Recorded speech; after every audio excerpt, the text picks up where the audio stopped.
Kottappadi മാറേനിയസ് സ്കൂളിലെയും Kothamangalam saint Augustine's സ്കൂളിലെയും ഇരട്ട സഹോദരിമാർക്ക് higher സെക്കൻഡറിയിൽ full A+ ലഭിച്ചു. പുതുപ്പാടി സ്കൂളിലെ ഇരട്ട ജോഡികൾക്കും ഫുൾ എ+ ഉണ്ട്. ജീവിതത്തിലും പഠനത്തിലും ഒരു മനസ്സോടെ മുന്നേറുകയാണ് ഈ ഇരട്ട സഹോദരിമാർ.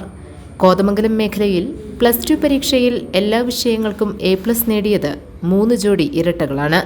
കോട്ടപ്പടി മാറേലിയസ് സ്കൂളിലെ ഏഞ്ചലീന, ഇസബെല്ല എന്നിവരും കോതമംഗലം സെന്റ് അഗസ്റ്റിൻസ് സ്കൂളിലെ എലിസബത്ത്, മരിയ എന്നിവരും Puthuppady father Joseph memorial higher secondary സ്കൂളിലെ ജൊനീല, ജൊനീറ്റ എന്നിവരുമാണ് ഇരട്ട ജോഡികൾ. മാലിപ്പാറ കോടിയാട്ട് ഷിജു, മഞ്ജു ദമ്പതികളുടെ മക്കളാണ് ഏഞ്ചലീനയും ഇസബെല്ലയും.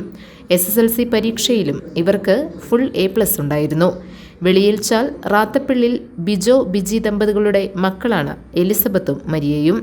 മുളവൂർ പുത്തേത്ത് ജോയി, ഡിംപിൾ ദമ്പതികളുടെ മക്കളാണ് ജൊനിലയും ജൊനീറ്റയും. GTV news, Kothamangalam.